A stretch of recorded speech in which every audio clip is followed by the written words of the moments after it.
Hey everyone, welcome back to our channel. If you're managing SharePoint sites, you know how important it is to keep things organized and up to date. Today, we're diving into how to change SharePoint site URL in 2025. Whether you're rebranding your company or just fixing a typo in your URL, this step-by-step guide will make it simple and straightforward. Let's get started. First things first, before you jump in, make sure you have the right permissions. You'll need to be a SharePoint administrator or have site collection admin rights.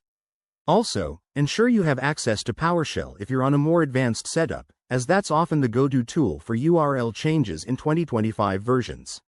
Step 1. Log in to the SharePoint Admin Center. Head over to office.com and sign in with your admin account. Once you're in, navigate to the admin section and select SharePoint. Step 2.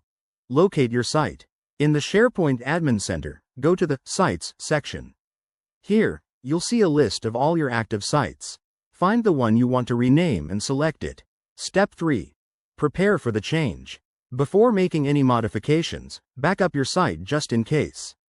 Then, if your SharePoint version supports it, look for the Rename Site option in the Settings menu. If not, we'll use PowerShell. Open your PowerShell window and connect to SharePoint Online using the Connect SPO service CMD-let. Step 4. Execute the URL change. In PowerShell, use the set SPO site command with the new URL parameters. For example, type something like set SPO site identity, your old URL, your new URL.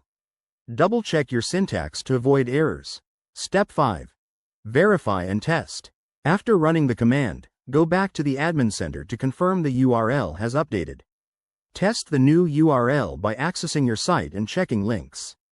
If everything looks good, you're all set. One quick tip. Be aware that changing a URL can break existing links, so update any documents or external references accordingly. If you run into issues, Microsoft Support Docs are a great resource. There you have it, folks. You've just learned how to change your SharePoint site URL in 2025. If this helped, give us a thumbs up, subscribe for more tech tips, and drop a comment below if you have questions. Thanks for watching, and see you in the next video.